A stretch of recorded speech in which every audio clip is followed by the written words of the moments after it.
ജോലിയില്ലാതെ അല്ലെങ്കിൽ വരുമാനം ഇല്ലാത്ത വ്യക്തികളല്ല. പകരം നമുക്കൊരു ബെറ്റർ ഒരു ഫിനാൻഷ്യൽ ഫ്രീഡത്തിലേക്കുള്ള ഒരു എൻട്രി ആക്കാൻ വേണ്ടിയാണ് നമ്മൾ ഇതിലേക്ക് നിൽക്കുന്നത്. അപ്പൊ അവിടെ നമുക്ക് ഹെൽത്ത് ഒരു വളരെ ഇമ്പോർട്ടന്റ് ഘടകമാണ്. അതോടൊപ്പം തന്നെ പണവും ഉണ്ടാവണം, വെൽത്തും വേണം. ഇത് രണ്ടും കൂടെ ഒത്തുചേർന്നുകൊണ്ട് ഒരു നല്ല സമാധാനപരമായ ഒരു അന്തരീക്ഷം കൂടി ഉണ്ടെങ്കിലേ നമുക്ക് എന്ത് ചെയ്യാൻ പറ്റുള്ളൂ, നമുക്ക് നല്ല ഒരു ഇതിൽ മുന്നോട്ട് പോകാൻ സാധിക്കുള്ളൂ. അപ്പൊ അതുകൊണ്ട് തന്നെ നിങ്ങളെ എല്ലാവരെയും ഞാൻ ഒരിക്കൽ കൂടി ഈ ഒരു ഹാപ്പിനെസ് വേൾഡിലേക്ക് സ്വാഗതം ചെയ്യുകയാണ്. അപ്പൊ നമ്മളെ സംബന്ധിച്ച് നമ്മുടെ സമയത്തെ നമ്മൾ ചെലവഴിക്കാൻ പോകുമ്പോൾ 2-3 കാര്യങ്ങൾ ശ്രദ്ധിക്കേണ്ടതുണ്ട്. അതിലൊന്ന് ഫ്യൂച്ചറിസ്റ്റിക് ആയിട്ടുള്ള ഇൻഡസ്ട്രി ആണോ? കാരണം നമ്മുടെ സമയം ചെലവഴിച്ച് അത് ഇൻഡസ്ട്രി മോശമാണെങ്കിൽ കാര്യമില്ല. ഇപ്പൊ നമ്മൾ വളരെ ഭാഗ്യമുള്ള വ്യക്തികളാണ്. കാരണം 2025 ഗോൾഡൻ എറ സ്റ്റാർട്ട് ചെയ്ത് നിൽക്കുന്ന സമയത്താണ് നമ്മൾ ഈ ഒരു ഇൻഡസ്ട്രിയുടെ ഭാഗമായി നിൽക്കുന്നത്. മറ്റൊരു കാര്യം എന്ന് പറഞ്ഞാൽ ഡേ ബൈ ഡേ ഗ്രോത്ത് ഉണ്ടാവുന്നതാണോ? നമ്മൾ നോക്കി അറിയാൻ സാധിക്കും. ഓരോ ദിവസം ചെല്ലുന്തോറും ഗ്രോത്ത് കൂടിക്കൊണ്ടിരിക്കുകയാണ് ഈ മേഖലയിൽ. അതുപോലെ തന്നെ അടുത്ത ജനറേഷന് ഉപകാരപ്പെടുന്ന ഈ 3 കാര്യങ്ങളും നമ്മളെ സംബന്ധിച്ച് കറക്റ്റ് ആണ്. ഇന്ന് നമ്മുടെ റെവല്യൂഷൻ, നമുക്ക് ഫിനാൻഷ്യൽ റെവല്യൂഷൻ ഇന്ത്യയിലെ ഒരു സാഹചര്യം നോക്കിയാൽ നിലവിൽ 3 കാറ്റഗറിയിലുള്ള ആൾക്കാരുണ്ട്. അപ്പർ ക്ലാസ് ഉണ്ട്, ലോവർ ക്ലാസ് ഉണ്ട്, മിഡിൽ ക്ലാസ് ഉണ്ട്. ഒരു ഭൂരിഭാഗം ആൾക്കാരും ഒരു 70% എന്താണ്, മിഡിൽ ക്ലാസ് എന്നാണ് അറിയപ്പെടുന്നത്. അതായത് ഈ പറയുന്ന ഇടത്തട്ടുകാരെന്നാണ് അറിയപ്പെടുന്നത്. നമ്മളെല്ലാവരും നമ്മളോട് ചോദിച്ചാൽ നിങ്ങൾ ഏത് ക്ലാസ് ആണെന്ന് ചോദിച്ചാൽ ഇടത്തട്ടുകാരെന്നാണ് പറയുന്നത്. കാരണം നമ്മളേലും താഴെ ആൾക്കാരുണ്ട്, വളരെ ലോയിലുള്ള ആൾക്കാരുണ്ട്, എന്നാൽ അപ്പറിലുള്ള ആൾക്കാരുണ്ട്. പക്ഷെ നമ്മുടെ രാജ്യം ഭയങ്കര ഫാസ്റ്റ് ആയിട്ട് ഡെവലപ്പ് ചെയ്തുകൊണ്ടിരിക്കുകയാണ്. അതിന്റെ ഉദാഹരണങ്ങളാണ് ഉഡാൻ പ്രോജക്റ്റുകൾ, ചെറിയ ചെറിയ എയർപോർട്ടുകൾ വരുന്നു. അതുപോലെ തന്നെ വന്ദേ ഭാരത് പോലുള്ള ട്രെയിനുകൾ, എക്സ്പ്രസ് വേകൾ, അത് മൾട്ടി സ്പെഷ്യാലിറ്റി ഹോസ്പിറ്റലുകൾ, എഡ്യൂക്കേഷൻ സിസ്റ്റം ഒക്കെ വളരെ ഭയങ്കര സ്പീഡായി മാറിക്കഴിഞ്ഞു. അതുപോലെ തന്നെ ട്രിപ്പുകളൊക്കെ വിദേശ രാജ്യങ്ങളിലേക്കൊക്കെ ആൾക്കാർ ട്രിപ്പ് പോയി തുടങ്ങുന്ന സാഹചര്യത്തിലേക്ക് എത്തി. വളരെ കൂടുതലാണ് ഇപ്പം. അതിന്റെ അഡ്വർടൈസ്മെന്റ് ഒക്കെ നമുക്കിപ്പോൾ നോക്കിയാൽ കാണാൻ സാധിക്കും. ഇഷ്ടം പോലെ തായ്ലൻഡ്, അതുപോലെ മലേഷ്യ പോലുള്ള ട്രിപ്പുകൾ. അപ്പൊ ഇതൊക്കെ ആൾക്കാർ ചൂസ് ചെയ്യുന്നത് നമ്മുടെ രാജ്യം വികസിച്ചതിന്റെ ഒരു പ്രതീതി നമുക്ക് മനസ്സിലാക്കാൻ സാധിക്കും. അപ്പൊ ഇങ്ങനെ ഒരു സംവിധാനത്തിലേക്ക് പൂർണ്ണമായിട്ട് എത്തിയിട്ടില്ല. എത്തുന്ന സമയത്ത് എന്ത് സംഭവിക്കും എന്ന് ചോദിച്ചാൽ 3 തട്ടിൽ നിന്ന് 2 തട്ടിലേക്ക് തള്ളപ്പെടും എന്നുള്ളതാണ്. അതില് ഒന്ന് ഓർഡിനറി ക്ലാസ്സും മറ്റൊന്ന് ഹൈ ക്ലാസ്സുമാണ്. അപ്പൊ നമ്മള് മിഡിലാണ് നിൽക്കണം അല്ലെ. നമുക്കൊരു തീരുമാനം എടുക്കാം, ഓർഡിനറി ക്ലാസ്സിലേക്ക് പോകണോ ഹൈ ക്ലാസ്സിലേക്ക് പോകണോ. ഹൈ ക്ലാസ്സിലേക്ക് പോകണമെങ്കിൽ മാത്രം എന്തെങ്കിലും എക്സ്ട്രാ നമ്മൾ ചെയ്യേണ്ടതുണ്ട്. കാരണം ഇന്നലെ വരെ ചെയ്തുകൊണ്ടിരുന്ന കാര്യങ്ങൾ തുടർന്ന് ചെയ്തിട്ട് പുതിയൊരു റിസൾട്ട് പ്രതീക്ഷിച്ചാൽ ഒരിക്കലും നമുക്ക് കിട്ടില്ല. അപ്പൊ അവിടെ നമുക്ക് പുതിയ റിസൾട്ട് കിട്ടണമെന്നുണ്ടെങ്കിൽ എന്തെങ്കിലും സംതിങ് പുതിയതായിട്ട് എന്തെങ്കിലും ചെയ്തേ പറ്റുള്ളൂ. ഇന്നോവേറ്റീവ് ആയിട്ടുള്ള ഐഡിയാസ് എന്തെങ്കിലും കണ്ടെത്തിയേ പറ്റുള്ളൂ, എന്തെങ്കിലും പ്രവർത്തിച്ചേ പറ്റുള്ളൂ.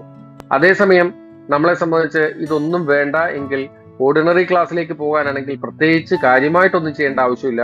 നിലവിൽ നമ്മൾ നിൽക്കുന്ന സാഹചര്യത്തിൽ നിന്നുകൊണ്ട് മുന്നോട്ട് പോയാൽ ഓട്ടോമാറ്റിക്കലി നമ്മൾ താഴെ തട്ടിലേക്ക് പോകും. അപ്പം നിങ്ങൾ ചൂസ് ചെയ്യുക, നിങ്ങൾക്ക് ഏത് കാറ്റഗറിയിലേക്ക് മാറണം. അതിന് പറ്റുന്ന ഒരു അവസരമാണ് നമ്മളിപ്പോ എടുത്തു വെച്ചിരിക്കുന്നത്. ഇപ്പൊ നമ്മൾ നോക്കിയാൽ അറിയാൻ പറ്റും, ഓരോ കാലഘട്ടത്തിലും ഒരിടയ്ക്ക് അഗ്രികൾച്ചർ യുഗമായിരുന്നു, അത് കഴിഞ്ഞപ്പോ ഇൻഡസ്ട്രിയലായി, അത് കഴിഞ്ഞപ്പോ ഇലക്ട്രോണിക്സ് ആയി, പിന്നെ IT ആയി അല്ലെ. ഒരു കാലത്ത് IT ജോലി എന്നൊക്കെ പറഞ്ഞു കഴിഞ്ഞാൽ ഭയങ്കര സാലറിയാണ്. പക്ഷെ ഇന്ന് വളരെ വിരലിലെണ്ണാവുന്നവർക്ക് മാത്രമേ IT മേഖലയിൽ സാലറി ഉള്ളൂ. ഇന്ന് ഇൻഫോ പാർക്ക് നമുക്കിവിടെ, ഞങ്ങൾക്കൊക്കെ അടുത്താണ് കാക്കനാട്. നമ്മൾ ചില സമയത്ത് ഞെട്ടിക്കുന്ന ചില സത്യങ്ങൾ, അവിടുത്തെ വർക്ക് ചെയ്യുന്നവരുടെ സാലറി 15,000 മുതൽ 20,000 രൂപയ്ക്ക് വർക്ക് ചെയ്യുന്ന IT പീപ്പിൾ ഉണ്ട്. ഒന്ന് ചിന്തിച്ചു നോക്കുക. സോഫ്റ്റ്വെയർ എഞ്ചിനീയറിംഗും ഒക്കെ പഠിച്ചിട്ട് അവസാനം അവരെടുക്കുന്ന ജോലി എന്ന് പറയുന്നത് ചിലപ്പോൾ പലപ്പോഴും കോൾ സെന്റർ ആയിരിക്കാം. അതുപോലെ പല പല ചെറിയ ചെറിയ അല്ലെങ്കിൽ ആ ഒരു മേഖലയിൽ വർക്ക് ചെയ്യേണ്ട ഒരു സാഹചര്യം വരികയാണ്. യെസ് എന്നുള്ള ടൈപ്പ്. വളരെ സന്തോഷം ശിവരാമൻ സാറെ, സത്യമായ കാര്യമാണ് അല്ലെ. നമ്മളെല്ലാവരും ഒന്ന് കണ്ടുകൊണ്ടിരിക്കുകയാണ്. പല മേഖലയിലും നമ്മൾ നോക്കിയാൽ നമുക്കത് അറിയാൻ സാധിക്കുന്നുണ്ട്. എന്നാൽ ഇനി വരുന്ന, അപ്പൊ ഈ കാലഘട്ടങ്ങളിലെല്ലാം തുടക്ക സമയത്ത് ആരെല്ലാമാണോ അതിനെ ഫോക്കസ് ചെയ്തുകൊണ്ട് പ്രവർത്തിച്ചത്, ആ പ്രവർത്തിച്ച വ്യക്തികളായിരിക്കും തീർച്ചയായിട്ടും വലിയ ലെവലിലേക്ക് എത്തിയിട്ടുള്ളത്. മനോജ് സാറ്, രമേശ് സാറൊക്കെ വളരെ ആക്റ്റീവാണ്. എല്ലാവരും തന്നെ വളരെ റെസ്പോൺസ് ഉണ്ട്. സന്തോഷം, ഞാൻ കാണുന്നുണ്ട്. അപ്പം നമ്മൾ മനസ്സിലാക്കേണ്ട ഒരു കാര്യം, അങ്ങനെയെങ്കിൽ നമുക്ക് ഇനിയത്തെ ഒരു റെവല്യൂഷൻ എന്ന് പറയുന്നത് വെൽനെസ്, ഡിജിറ്റലൈസേഷൻ ആൻഡ് ഫിനാൻസ് ആണ്. അതിൽ ഏറ്റവും മുന്നിൽ നിൽക്കുന്നത് ഡയറക്ട് സെല്ലിംഗ് ആണ്. അതുകൊണ്ടാണ് കഴിഞ്ഞ 19-ാം തീയതിയൊക്കെ നമുക്കറിയാം ഈ പ്രോഗ്രാം അല്ലെ, ഫെബ്രുവരി 19 നടന്ന പ്രോഗ്രാമുകളൊക്കെ വളരെ സപ്പോർട്ടീവ് ആയിട്ടുള്ളതാണ്. അപ്പൊ നമ്മൾ എന്താണ് ഈ മേഖലയെന്ന് നമ്മളൊന്ന് തിരിച്ചറിയണം. നമ്മുടെ മനസ്സിൽ ഈ മേഖലയെക്കുറിച്ചുള്ള കുറെ തെറ്റായ ധാരണ എന്ന് പറയാൻ പറ്റില്ല, കുറെ ആൾക്കാർ ചെയ്തു വെച്ച ചില അല്ലെങ്കിൽ ഫ്രോഡ് കമ്പനികൾ, മണി ചെയിൻ പോലുള്ള കമ്പനികൾ നമ്മുടെ നാട്ടിൽ നിയമമില്ലാത്ത സമയത്ത് വന്നതും നിയമം വന്നതിന് ശേഷം ഇപ്പോഴും പോലും ഈ സംവിധാനമൊക്കെ ഉണ്ട്. പക്ഷെ അതിനെ ഒന്നുകൂടെ ശക്തമായിക്കൊണ്ടാണ് പുതിയ നിയമം വരുന്നത്. ജെന്യുവൻ ആയിട്ടുള്ള കമ്പനി മാത്രമേ ഇവിടെ വർക്ക് ചെയ്യാൻ പറ്റൂ എന്നൊരു സാഹചര്യത്തിലേക്ക് പതുക്കെ ഗവൺമെന്റ് എത്തിക്കുകയാണ്. അപ്പോ ഈ ഡയറക്ട് സെല്ലിംഗ് എന്ന് പറയുമ്പോൾ ആൾക്കാരുടെ ഒരു കാഴ്ചപ്പാട് പോണത് മുഴുവൻ മണി ചെയിനിലേക്കാണ്, അല്ലെങ്കിൽ ആളെ ചേർക്കണ പരിപാടി, ആളെ ചേരുമ്പോൾ ജോയിൻ ചെയ്യുമ്പോൾ പൈസ, ആളെ ചേർക്കുമ്പോൾ കിട്ടുന്ന പൈസ, ഇങ്ങനെയൊക്കെയുള്ള ചിന്താഗതിയിലേക്കാണ് ആൾക്കാരുടെ മനസ്സ് പോകുന്നത്. അപ്പൊ അതുകൊണ്ട് തന്നെ ഇന്ന് ഇവിടെ കൂടിയിരിക്കുന്ന നിങ്ങൾ ഓരോരുത്തരും ഏകദേശം 114 വ്യക്തികൾ മേളിൽ ഇന്ന് ഈ പ്രോഗ്രാം ഇവിടെ അറ്റൻഡ് ചെയ്യുന്നുണ്ട്.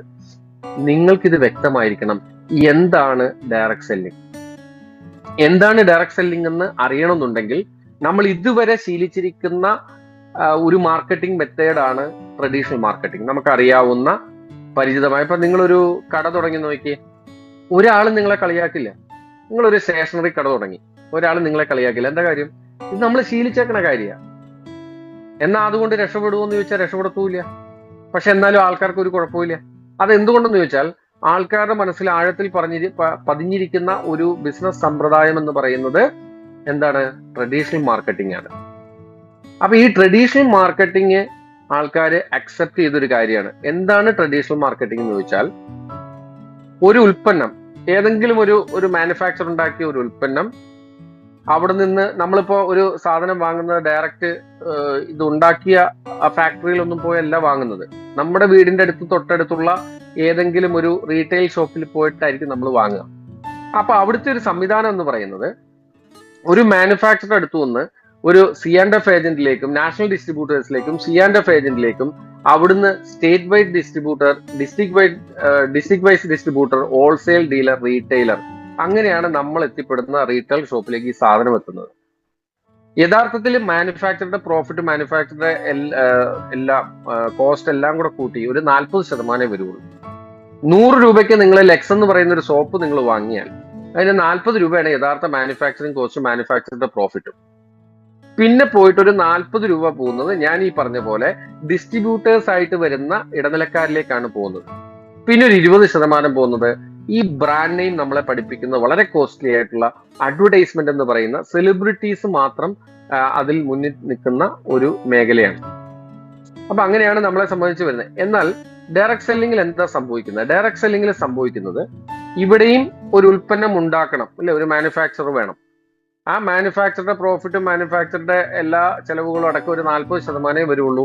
പോയിട്ട് വരുന്ന 40% ട്രഡീഷണൽ മാർക്കറ്റിംഗിൽ അല്ലെ ട്രഡീഷണൽ ബിസിനസ്സിൽ പോകുന്ന അതേ 40% ഇവിടെ, അതുപോലെ തന്നെ 20% അഡ്വർടൈസ്മെന്റ് കോസ്റ്റൂടെ പോകുന്ന 60% ഡിസ്ട്രിബ്യൂട്ടർ ആയിട്ട് കടന്നു വരുന്ന നമ്മളെ പോലുള്ള ഓരോ വ്യക്തികൾക്കും റീഡിസ്ട്രിബ്യൂട്ട് ചെയ്ത് തരികയാണ്. അങ്ങനെ തരുന്നതിൽ തെറ്റുണ്ടോ?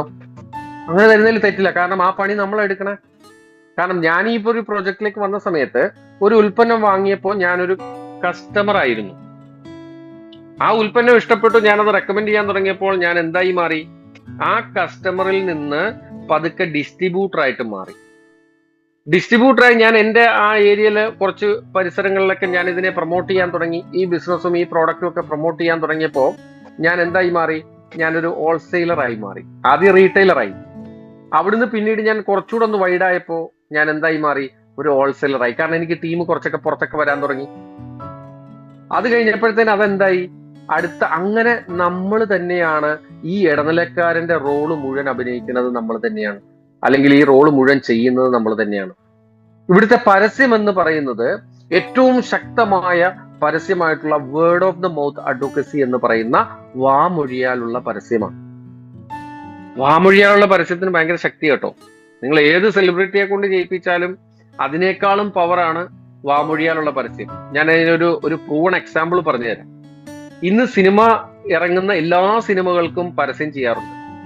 പക്ഷെ ചില സിനിമ വിജയിക്കുന്നു, ചില സിനിമ പരാജയപ്പെടുന്നു. അതിന്റെ റീസൺ എന്താന്ന് ചോദിച്ചാൽ കണ്ടിറങ്ങുന്ന പ്രേക്ഷകന്റെ വാമൊഴിയാലുള്ള അഭിപ്രായമാണ്.